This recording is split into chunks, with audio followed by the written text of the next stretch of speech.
Hello, it's Matt O'Leary, and it's time for June's edition of New Music Monthly, where I cover a slew of new released albums and surprise albums, usually the best of the best, but if there's a disappointment, it makes it in here too. And it's in my typical sweet spot of alternative rock, indie rock, prog, pop, little folk, little jazz, little metal thrown in there, you name it. And I got a lot of good stuff for you, so we gotta just go. And number one on the docket today is a new old album from Austin, Texas band White Denim called Relaxed. And I say new old because apparently this band had some real struggles with a former bandmate, kind of legal battles over music rights and stuff, and they weren't able to release as much of the music they recorded as they wanted to, but now it's finally here, out on streaming, and it sounds glorious.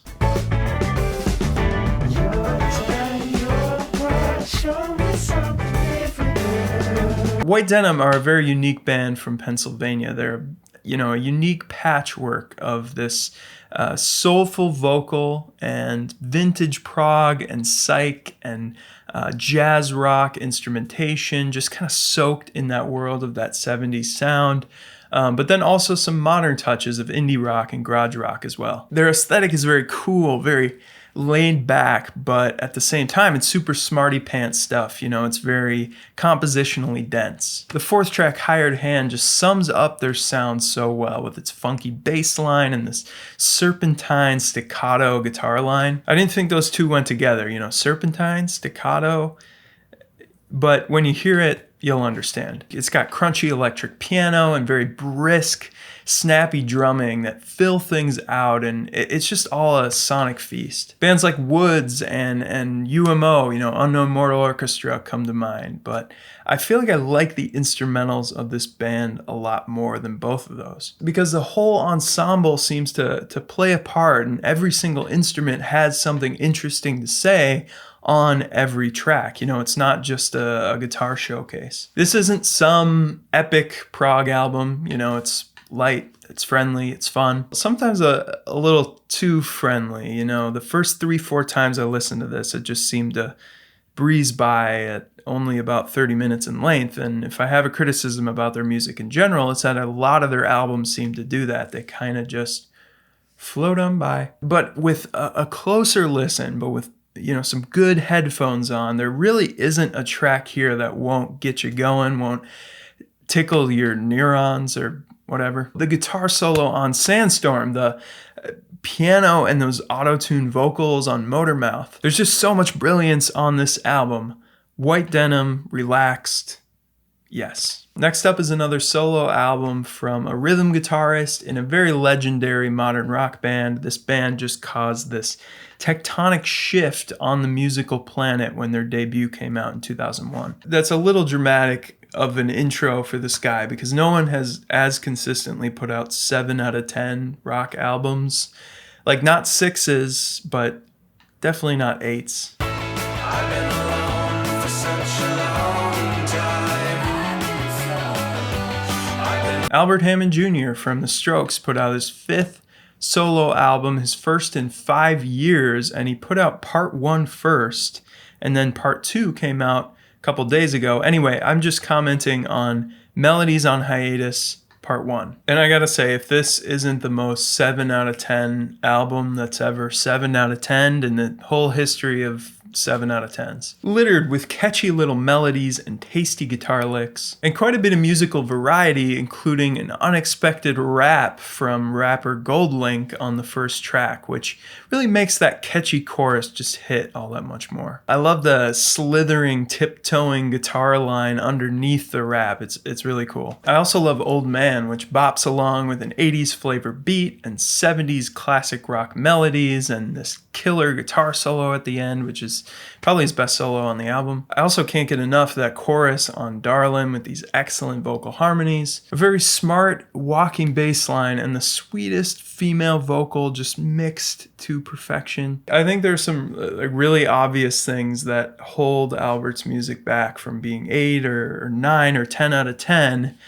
First off is just kind of weaselly vocal that really can't hold a candle to Julian Casablancas, let's just be real. His music can also be a little flat dynamically and emotionally. You know, I think the writing, the melodies are there, but the vocal is often lacking personality, and the drums are often synthetic and very robotic. The best part of his music by far is the guitar work. Like, you really can hear, if you're a Strokes fan, you can hear how big of a part Albert played in writing their music. You know, his ability to just build tension through these leading lines and harmonies is unmatched, and that very staccato Stratocaster sound is just iconic. He was and he is the backbone of the Strokes' sound, so for that you gotta give him some credit. Melodies on Hiatus is another solid alternative rock album of many in his catalog, and really nothing more, nothing less. We jump from this modern rock hero to a classic rock hero, probably the leading horse in the big five of prog discussion when it comes to the 70s.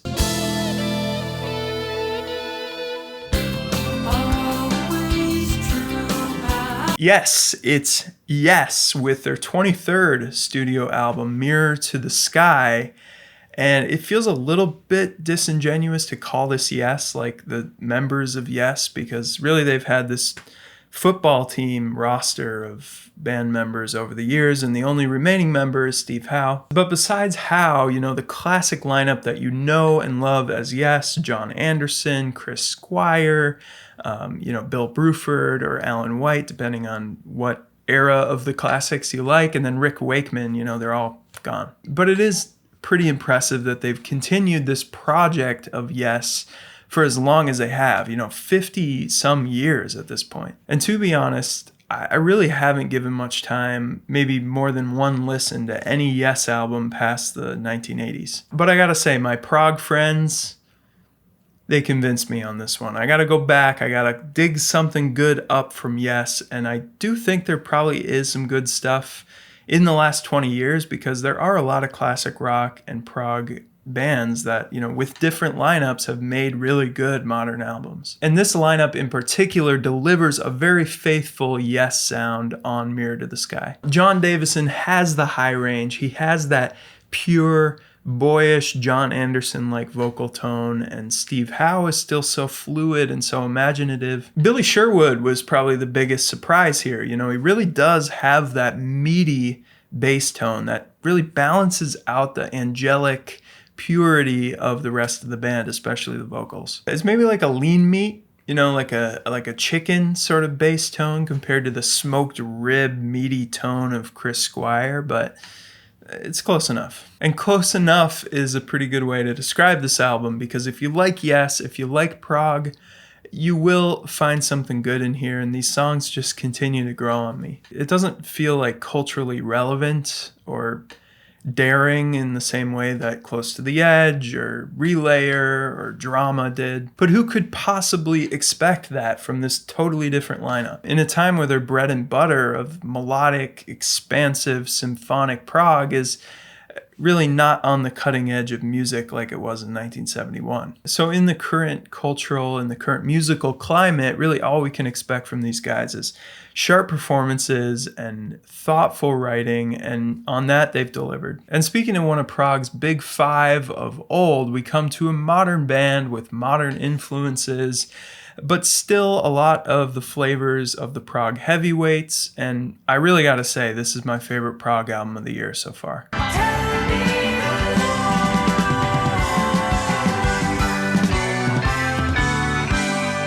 Kimono is a band from Minnesota, my home state, which is really rare for this music, I feel like, and they've just nailed it with Mind Out of Mind. The intro title track brings all the keyboard textures of the retro prog act Wobbler, with a Squire-esque bass bite and this King Crimson-like intensity and urgency. It's really a prog epic that just cascades through different styles and tones and sets the mood for a very eclectic record. And to that point, the second track, Good Lookin', just goes somewhere totally different, with this 80s verse that channels The Cure, and this bouncy lo-fi pop chorus that brings someone like Ariel Pink to mind. In the Lost and Found just doubles down on these glitzy synth sounds and funky bass, while Tell Me the Lore is really a personal favorite with this kind of Renaissance fair folk opening that transitions into a bright and upbeat prog pop song with very tight playing, very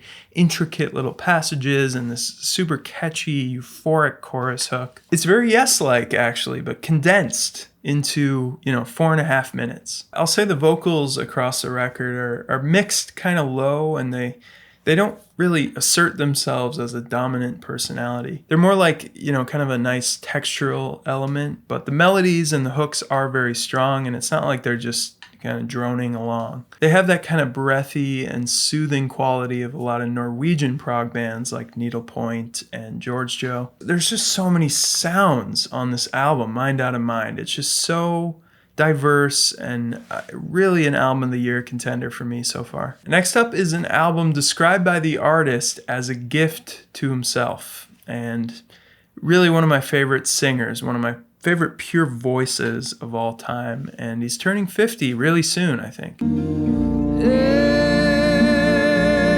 you've learned to plug that. 2020 saw a really excellent late career or mid-career album from Rufus Wainwright called Unfollow the Rules, which, in a 25-year career, it's probably my second favorite album from the guy. The new one, Folkocracy, has a guest artist like almost on every track, and it's really a who's who of musical icons and up-and-comers. It's an album full of American songbook classics and folk music, and some songs that are kind of outside those boundaries, like a cover of Harvest by Neil Young or a re-recording of an original song from a few albums ago. But mostly it's old-timey folk stuff and American stuff, and as you can see on the cover, he looks like a young boy there, so this is, music that he grew up with. And it really shows in the album's reverent tone and not really a drop of cynicism about these dusty old songs. If you followed this channel, you probably know that I love Madison Cunningham, and she's one of my favorite up-and-coming artists, and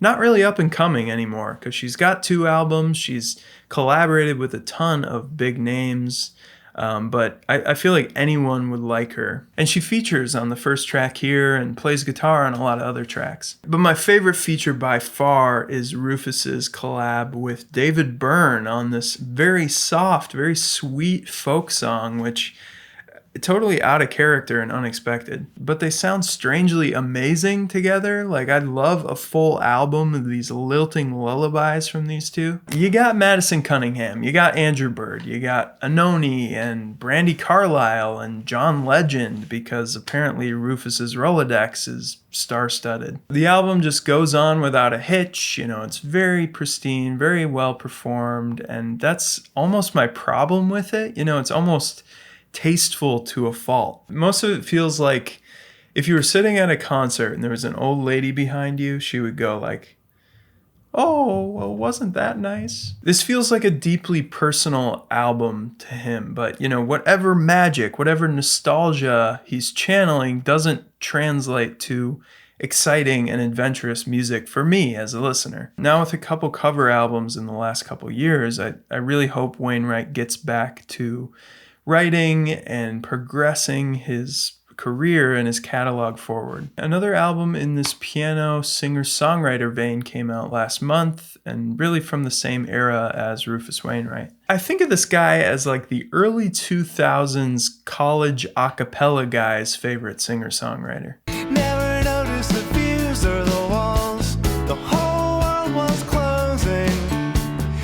It's the new Ben Folds' What Matters Most, which is his first album in 8 years, which is pretty crazy.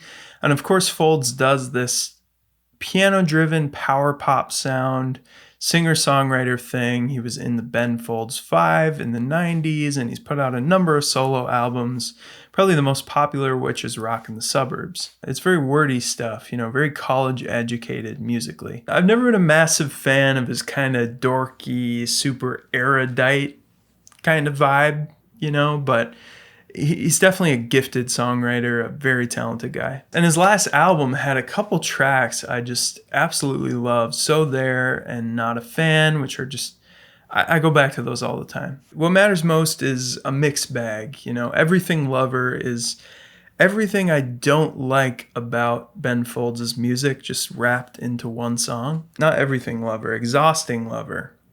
More appropriate. While I really like the sad ballad Christine from the 7th grade with its kind of Jewish, Hebraic sounding scale, or my favorite track Winslow Gardens, which is just this upbeat, romping power pop song. Except for a middle section that gets all jazzy and weird with the chord progressions, but then goes back to this wholesome upbeat sound. That song Winslow Gardens, just such a feel-good song. You know, it's one of my favorites of the year, and it never fails to give me the warm fuzzies. All right, I'm gonna rapid fire these last 3 picks. I gotta shout this one out. I got it from one of my friends who we have this Twitter group. He has a review channel called Rhyme Signatures. I either got it from him or Nathan from Nathan on Shuffle. I'm just going to give them both credit because we're always throwing out new music and I just lose track of who's actually the first to say it.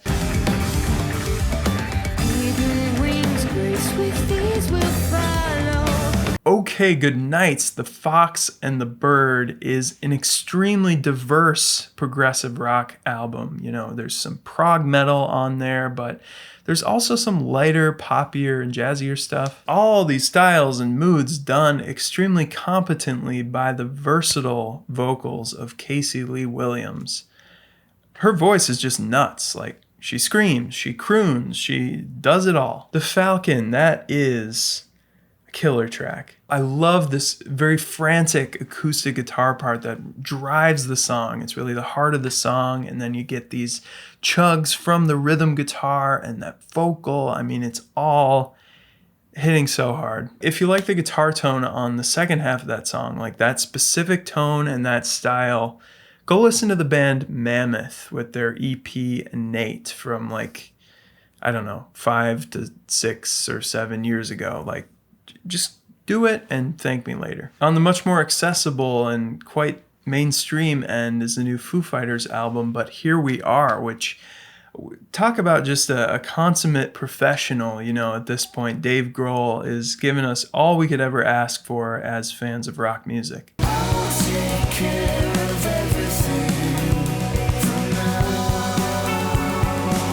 I haven't really given the Foo Fighters the time of day outside of the hits, to be honest, but this album just rules, like undeniably well written. The song Show Me How is such a gem. You know, where has Dave's daughter been before this? They sound amazing together, and I'm addicted to those harmonies on the pre-chorus part, like that line.